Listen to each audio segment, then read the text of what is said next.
بسم الله الرحمن الرحيم ألم يأن للذين آمنوا أن تخشع قلوبهم لذكر الله صدق الله مولانا العظيم. محبت، عقیدت، الفت اور پیار سے درود پاک پڑھ لیجئے. اللهم صل على سيدنا ومولانا محمد وعلى آل سيدنا ومولانا محمد وبارك وسلم وصل عليه صلاة وسلاما عليك يا سيدي يا رسول اللہ. عزیز و مکرم حاضرین محترم، آج رمضان المبارک کا آخری جمعہ ہے جسے جمعۃ الوداع بھی کہتے ہیں. جمعۃ الوداع کہنے کی وجہ یہ ہے کہ ماہ صیام میں یہ آخری جمعہ ہے. البتہ یہ بات جو لوگوں میں مشہور ہے کہ جمعۃ الوداع کی کوئی خاص عبادت ہے، کوئی خاص نوافل ہے.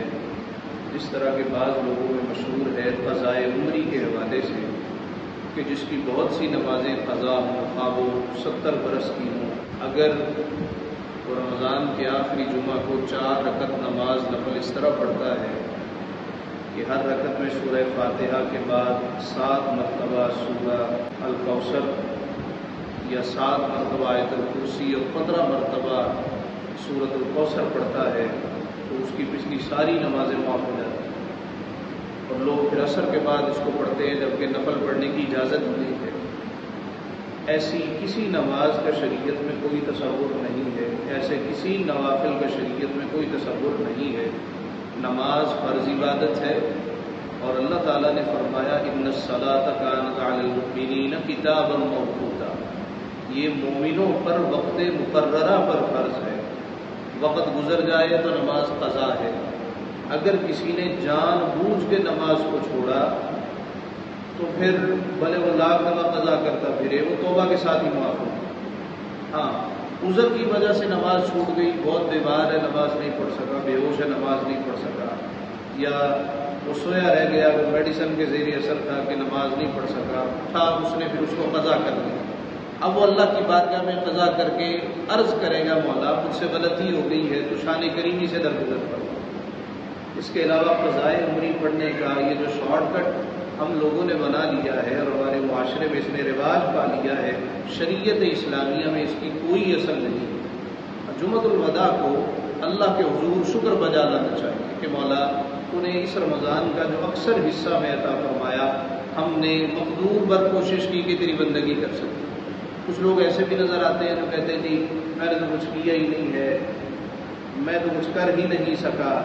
حالانکہ کچھ لوگ ایسے بھی ہیں جن کے گھروں میں نہ رمضان کی آمد کی خبر ہوتی ہے نہ رمضان کی رخصت کی خبر ہوتی ہے. انہوں نے صرف افطار اچھے طریقے سے کرنا ہوتا ہے، نہ تلاوت ہے، نہ نماز ہے، نہ تراویح ہے، نہ کوئی ذکر اذکار ہے.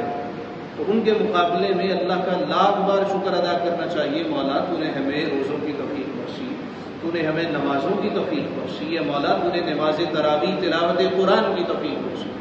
تو ایسے عالم میں اللہ کے حضور شکر بجا لانا یہ واجب ہے کہ مولا کی توفیق اور اس کی مدد کے ساتھ، اس کی نصرت اور حمایت کے ساتھ ہم نے جو بھی ٹوٹی پھوٹی باتیں بندگی کی، حق کے بندگی ادا نہ کر سکے، بندگی کی، اس بندگی کے لیے کوشش کی ہے، مولا اسے قبول فرما.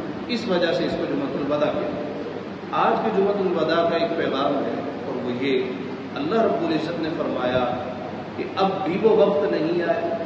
الم یأن للذین آمنوا ان تخشع قلوبهم لذکر اللہ، اے ایمان والو اب بھی وہ وقت نہیں آیا، اب بھی وہ ویلا نہیں آیا کہ تمہارے دل اللہ کی یاد سے ڈر جائیں، لرز اٹھے، اللہ کا خوف تم پر طاری ہو، اس خوف کی وجہ سے تم گناہ چھوڑ دو، اس خوف کی وجہ سے تم برائیاں ترک کر دو. ایک اور مقام پہ فرمایا من عمل صالحا، جو بھی نیک کام کرے، من ذکر او انثی، خواہ وہ مرد ہو یا عورت، فلنحیینہ حیاتا طیبہ، ہم ضرور بھی ضرور اسے بڑی پاکیزہ زندگی گزارنے کے لیے عطا کریں. یعنی جس کو اللہ پاکیزہ زندگی کہے، جنت کی زندگی. اور پھر سورۃ البقرہ میں فرمایا پہلے سپارے میں وبشر الذین آمنوا، اے محبوب ایمان والوں کو بشارت دو. کون سے ایمان والے؟ وعاملوا الصالحات، جو اعمال صالحہ بھی کرتے. ان لہم جنات تجری من تحتها الانہار، بے شک اللہ نے ان کے لیے جنتیں رکھی، ایسی جنتیں جن کے نیچے نہریں رواں دواں. نہایت قیمتی جگہ ہے، نہایت پرسکون جگہ ہے کہ جو دنیا میں تمہیں دکھ ہے وہاں نہیں ہوں گے، جو دنیا میں بیماریاں وہاں نہیں ہوں گی، جو دنیا میں پریشانیاں ہیں وہاں نہیں ہوں گی، یہ جو دنیا میں اتار چڑھاؤ ہے وہاں نہیں ہوگا، دنیا میں دنوں کا ہیر پھیر ہے وہاں ایسا نہیں ہوگا، وہاں ہر آن ہر لمحہ ہر ساتھ سکون ہی سکون ہوگا، وہاں اللہ کی رحمتوں کے جلوے ہوں گے، جس شے کی خواہش کرو گے اللہ تمہیں عطا کر دے گا۔ تو یہ 60 سال کی زندگی، اوسط عمر 50 60 70 سال، ورنہ اس کے بعد ایک ابد الآباد کی زندگی تمہاری منتظر ہے۔ دیکھنا یہ ہے کہ تم اس زندگی میں وہاں کے لیے کیا کام کرتے اے پاک پروردگار، تو نے ہمیں یہ زندگی عطا کیوں کی؟ فرمایا تاکہ ہم جان سکیں کہ تم میں سے اعمال صالحہ کام کرتا، اس وجہ سے ہم نے تمہیں یہ زندگی مرحمت فرمائی۔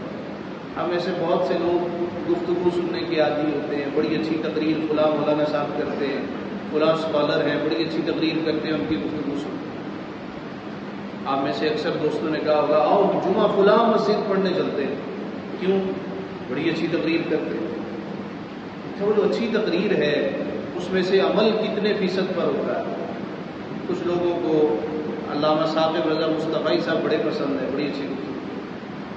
بعض لوگوں کو مولانا طارق جمیل صاحب بہت باتیں ہیں، بڑی گفتگو کرتے ہیں۔ کچھ لوگ کہتے ہیں جی اجمل رضا قادری صاحب بڑی اچھی گفتگو کرتے ہیں۔ کچھ ڈاکٹر تاج القادری صاحب کی خطابت کے دل داتا ہے، کچھ پیر ذوالفقار صاحب کو بہت سنتے ہیں، بڑی اچھی گفتگو کرتے ہیں، بڑی اچھی بات ہے، سننا چاہیے۔ لیکن یہ جو باتیں کرتے ہیں آپ نے کبھی ان پہ عمل کرنے کی جسارت نہیں کی؟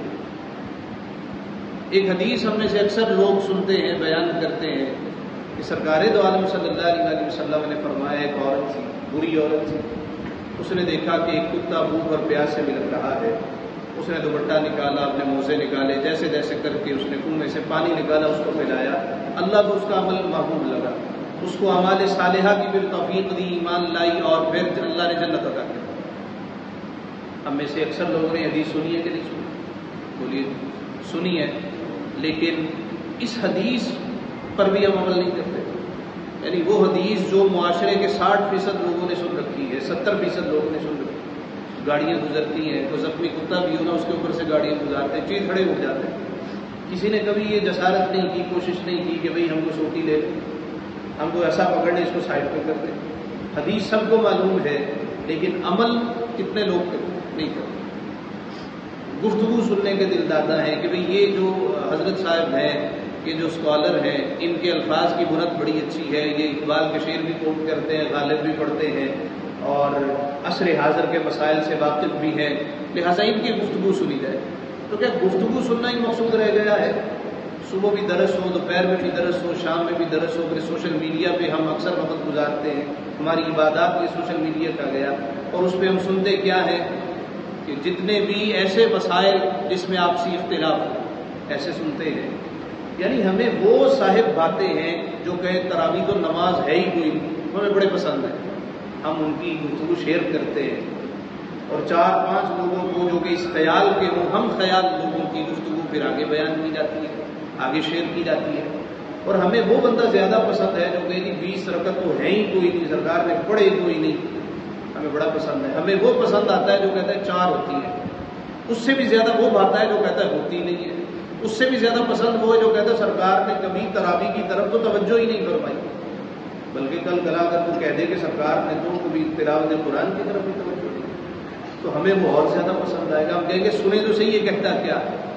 علامہ اقبال نے کہا تھا نا، تعویل کا پھندا کوئی صیاد لگا دے، یہ شاخ نشیمن سے اترتا ہے بہت جلد۔ دیکھو تو صحیح یہ کہتا کیا ہے، یہ تعویل کون سے کر رہا ہے؟ تم یہ نہیں دیکھ رہے ایک بندہ تمہیں عبادت کی طرف بلا رہا ہے، وہ عبادات پر دلائل پیش کر رہا ہے، تمہیں وہ پسند نہیں ہے، تمہیں وہ پسند ہے جو ایسی باتیں بیان کرتا ہے جس میں عبادت کی نفی ہوتی ہے۔ اور پھر صلاۃ و تسبیح تو ہے ہی کوئی نہیں۔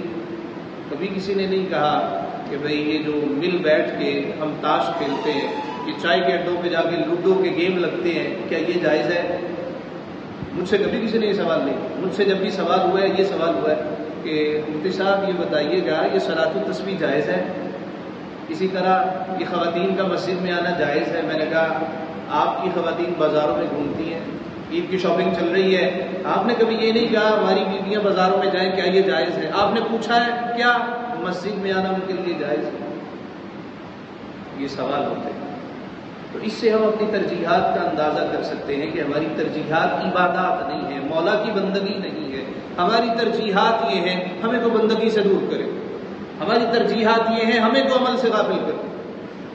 تو ہمیں ایسے مقرر بڑے پسند ہیں جو بڑی اچھی گفتگو کرے، سننا چاہیے، لیکن اصل بات دوستوں سننا نہیں ہے، اصل مقصد سننا نہیں ہے، اصل مقصد عمل کرنا۔ کتنے فیصد ہم عمل کرتے ہیں؟ عمل نہیں کرتے۔ تو جب ہم عمل کی طرف نہیں آئیں گے تو معاشرے میں بگاڑ ہی ہوگا۔ جب بھی لیلۃ القدر آتی ہے، لیلۃ البرات آتی ہے، مسجدیں ماشاءاللہ بھر جاتی ہیں اور لوگ رو رو کے توبہ کرتے ہیں، اللہ کے حضور زاریاں کرتے ہیں۔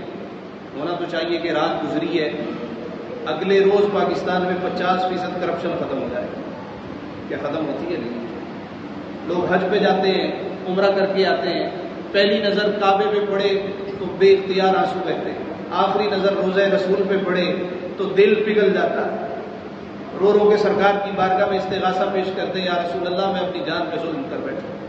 اور اللہ نے کہا ہے اگر کوئی اپنی جان پہ ظلم کرے تو محبوب آپ کے پاس آئے، وَلَوْ أَنَّهُمْ إِذْ ظَلَمُوا أَنفُسَهُمْ جَاءُوكَ، محبوب میں آپ کے پاس آ گیا اور محبوب اللہ سے دعا کرے، وَاسْتَغْفَرَ لَهُ الرَّسُولُ لَوَجَدُوا اللَّهَ تَوَّابًا رَحِيمًا، یا رسول اللہ میں استغاثہ پیش کر رہا ہوں، آپ اللہ سے عرض کریں اللہ مجھے معاف کرے۔ وہاں بھی توبہ کر کے آتے ہیں، لیکن پھر ویسے کے ویسے۔ تو معاشرے میں نہ جھوٹ ختم ہو رہا ہے، نہ غیبت ختم ہو رہی ہے۔ کیوں ختم نہیں ہو رہی؟ اس لیے کہ ہم بدلاؤ نہیں چاہتے، ہم بدلنا نہیں چاہتے، ہم سننا چاہتے ہیں۔ ہمیں لذتیں پسند ہیں، کس کا خوبصورت چہرہ ہو اس کی لذت ہو، کس کی خوبصورت بات ہو اس کی لذت ہو۔ ہمیں بس لذتیں پسند ہے، استھیٹک ہے، جمالیاتی حس ہے، اس کے آگے کا جہان کیا ہے اس کی طرف مطلق توجہ نہیں ہے۔ یعنی غیبت کے بارے ہم میں سے کتنے لوگ جانتے ہیں؟ سرکار نے فرمایا کہ یا تو عذاب قبر زیادہ پیشاب کے چھینٹوں سے بچنے کی نہ وجہ سے ہوتا ہے کہ پتہ بچتا نہیں ہے، یا غیبتیں کرنے کی وجہ سے ہوتا ہے عذاب قبر۔ لیکن سب سے زیادہ غیبت آپ کو معلوم ہے کس رشتے میں ہوتی ہے؟ میاں بیوی کے رشتے میں۔ اگر دونوں میں ناراضگی ہو تو جھگڑا ہوتا ہے، دونوں میں الفت کی باتیں ہو رہی ہوں تو غیبتیں ہو رہی ہیں۔ حسین مجروح نے کہا تھا وہ قحط مخلصی ہے کہ یاروں کی بزم میں غیبت نکال دیں تو فقط خاموشی بچے۔ غیبت ہوتی ہے، رشتہ داروں کی باتیں ہوتی ہیں۔ تو نہ اس نے کبھی سمجھانے کی کوشش کی، میں نے مولانا صاحب سے یہ کہتے سنا ہے غیبتیں صحیح نہیں ہے، نہ اس نے سمجھنے کی کوشش کی۔ پڑھے لکھے ہیں دونوں، سمجھدار ہیں اور ہر برا بلا سمجھتے جانتے ہیں، لیکن نہیں اس کی طرف مطلب توجہ نہیں کرتے۔ نبی پاک صلی اللہ علیہ وسلم کے فرمان کا مفہوم ہے، جناب موسیٰ کا زمانہ تھا، قحط آ گیا، جناب موسیٰ نے اللہ سے عرض کی مولا تیرے بندے مر رہے ہیں، جانور بھوک پیاس سے بےحال ہو گئے، مولا بارش برسا۔ اللہ پاک نے فرمایا تیری قوم میں ایک چغل خور ہے، اس کی وجہ سے بارش نہیں ہوگی، سب کو اکٹھا کر، وہ توبہ کرے گا پھر بارش برسا ہوگا۔ جناب موسیٰ نے سب کو میدان میں جمع کر دیا، تو آؤ بھائی استسقاء نماز پڑھیں گے، دعا ہو۔ سارے آگے، آپ نے فرمایا تم میں ایک چغل خور ہے، باہر آئے، سب کے سامنے منچ پہ آئے اور آ کے توبہ کرے، سب کے سامنے اعلان کرے کہ آج کے بعد کبھی وہ غیبت نہیں کرے گا، اللہ پھر بارش برسائے گا، اور اگر وہ نہ آیا تو پھر میں اس کو خود نکالوں گا، اور جو حال موسیٰ کرے گا پھر تم موسیٰ کے جلال سے واقف۔ اب جو چغل خور تھا نا، حدیث مبارکہ، وہ اندر ہی اندر کانپنے لگا، ڈر گیا کہ مولا یہ ایسی رسوائی، ایسی ضلالت، میں نے ان کے درمیان رہنا ہے، پاک پروردگار آج رسوائی سے بچا، آج کے بعد کبھی غیبت نہیں ہوگی، آج کے بعد کبھی تیری نافرمانی نہیں ہوگی۔ اب دل ہی دل میں وہ اللہ سے ڈرا اور دل ہی دل میں توبہ طائب ہوا، اس کا دل ہی دل میں اللہ سے رک گیا، اللہ کے حضور حاضر ہوا۔ اسی وقت بادل کا ٹکڑا آیا، پھیلتا چلا گیا اور ابر برسا کے خوب برسا، موسلادھار بارش ہوئی۔ جناب موسیٰ حیران ششدر رہ گئے، مولا ابھی تو آیا ہی کوئی نہیں، بارش کیسی؟ فرمایا موسیٰ احساس دلانا مقصود تھا، ذلیل کروانا مقصود نہیں تھا۔ اس نے توبہ کر دی، احساس ہو گیا میرا کام پروردگار کا ذلیل کروانا نہیں ہے، یہ مولا کی عادت ہے، مولا بندوں کو رسوا نہیں کرتا۔ تو غیبت اتنا بڑا گناہ ہے، ہم سنتے ہیں اور ہمیں معلوم بھی ہے اس کی سزا کیا ہے، اس کی جزا کیا ہے، لیکن عمل پیرا نہیں کرتے. تو جب ہم عمل کی طرف نہیں آئیں گے، خالی سنا کے نکل گئے. رمضان المبارک میں کتنے لیکچر ہوتے ہیں، ایک مذہبی لیکچر آپ دیکھیں وہ ملین ویوز کر جاتا ہے، لیکن کتنے لوگ عمل پیرا ہوتے ہیں؟ عمل نہیں کرتے، بس سننے میں مزہ آتا ہے.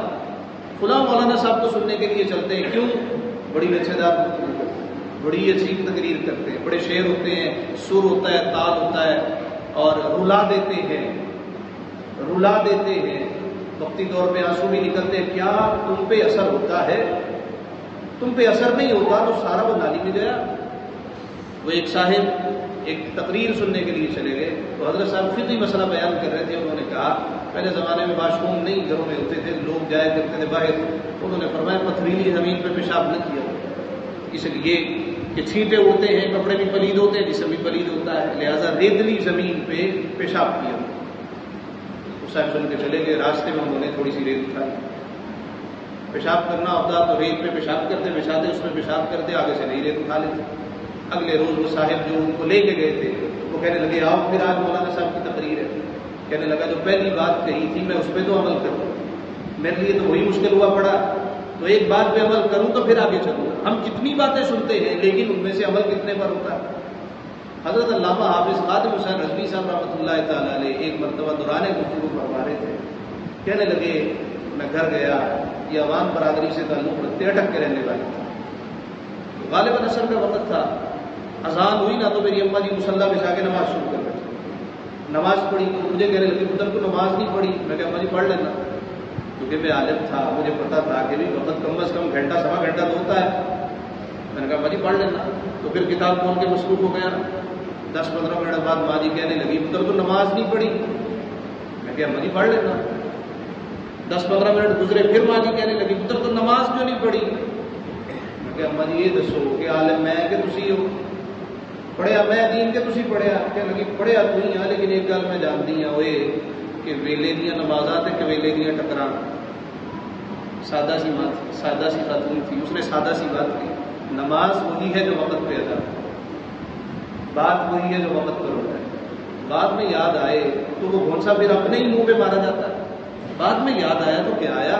اللہ نے فرمایا ان الصلاۃ کانت علی المؤمنین کتابا موقوتا. نماز وقت مقررہ پر فرض ہے، وقت تم نے گزار دیا، اس کا فائدہ ہے. تو دوستو جب تک بدلاؤ نہیں آتا، ہم اندر سے بدل نہیں جاتے. کیونکہ اب بھی وہ وقت نہیں آیا ہم بدل جائیں. کتنی ہم نے باتیں سن لی، کتنا ہم پڑھ لکھ گئے، بڑی سے بڑی ڈگری PhD یا پوسٹ ڈاک ہم نے لے لی، ہمیں عہدے بھی مل گئے، ہمیں سب کچھ مل گیا. اب پیچھے بچا کچھ نہیں ہے. یہ 50 60 سال 70 سال کی طبی عمر ہے ہماری. سرکار کا فرمان ہے اعمار امتی 60 الی 70.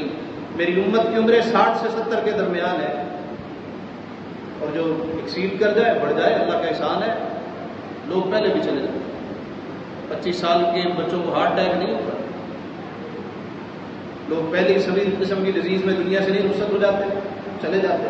یہ طبی عمر ہے. تو فرمایا اتنی سی عمر ہے، اور پھر ابد الآباد کی زندگی ذرا سوچو تو صحیح نا. ایک دفعہ میں ایک انٹرویو کے لیے کہیں گیا تو میرے ڈاکومنٹس اس نے دیکھے. کہنے لگا جی آپ کی ساری چیزیں پوری ہیں، لیکن کوئی رولز ریگولیشنز ایسے ہیں کہ ہمیں آپ کو انکار کرنا پڑا. میں شکریہ کہہ کے واپس آیا، لیکن میں آدھی رات تک سوچتا رہا، پریشان رہا کہ ساری چیزیں پوری ہیں پھر بھی اس نے انکار کر دیا. اور اللہ کے حضور جب بندہ حاضر ہوگا، وہاں جب حساب ہوگا اور وہ کہے کہ تیری ساری چیزیں تو پوری ہیں لیکن اخلاص نہیں تھا، اس میں نیکی کا جذبہ مفقود تھا، اس میں ریاکاریاں تھیں، اس میں میری مخلوق کو ستانا تھا، تیری چیزیں کسی قابل نہیں. جس طرح جناب جنید بغدادی کہتے ہیں کسی نے خواب میں دیکھا اللہ نے کیا سلوک کیا کہ اللہ کے حضور حاضر ہوا، سب کچھ میرا پورا تھا، عبادات تھی، نمازیں تھی، روزے تھے. اللہ نے فرمایا یہ تو تو نے اپنے لیے کیا ہے، میرے لیے کیا کیا؟ اپنے فائدے کے لیے کیا، میرے لیے کیا کر کے آیا؟ تو کہا میں نے اللہ کے حضور عرض کیا ہے مولا، ہماری دنیا کا دستور تھا کہ فقیر بادشاہوں کے سامنے جاتے تو عرض کرتے اے بادشاہ میں فقیر ہوں، میرے پاس کچھ بھی نہیں ہے، کچھ عطا کر دے.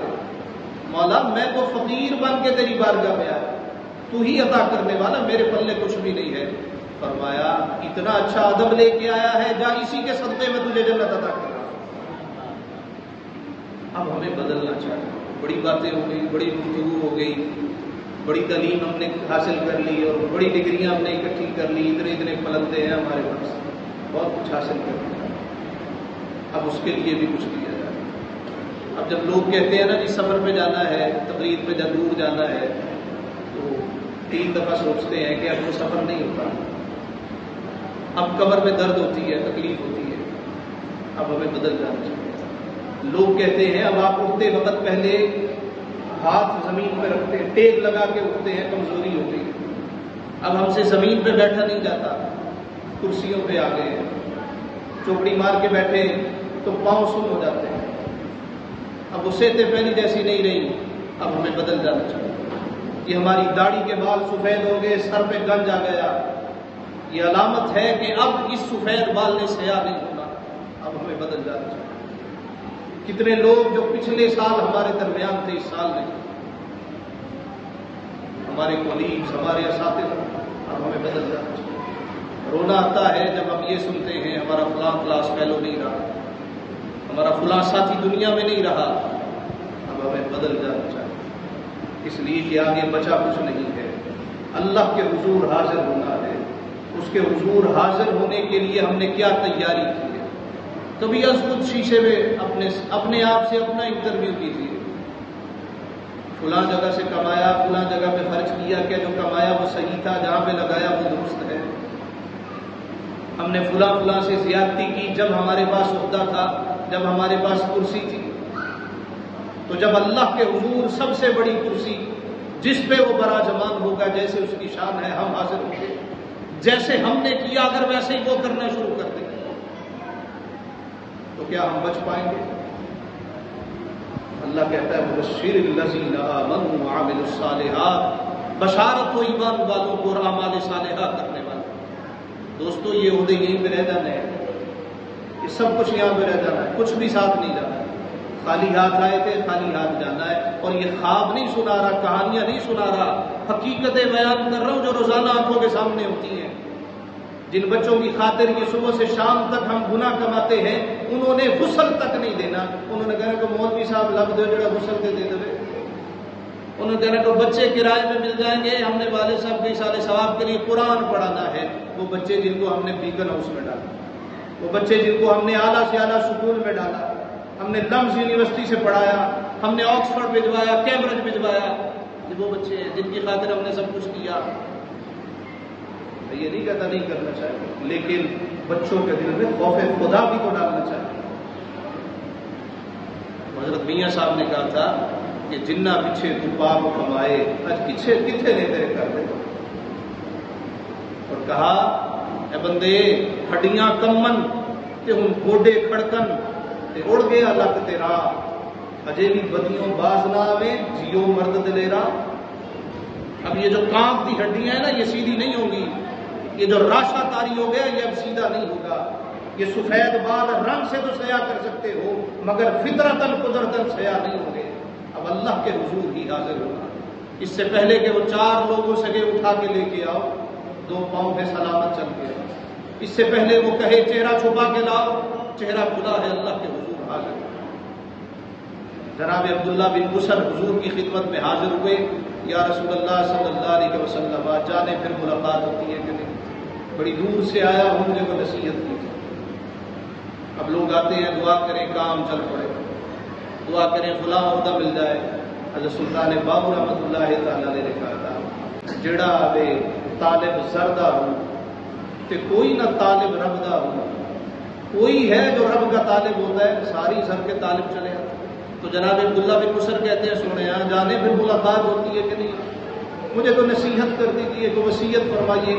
سرکار دو عالم صلی اللہ علیہ وسلم نے فرمایا عبداللہ اپنی زبان کو اللہ کے ذکر سے تر رکھنا، اللہ دنیا میں بھی تمہیں کافی ہوگا، آخرت میں بھی تمہیں کافی ہوگا۔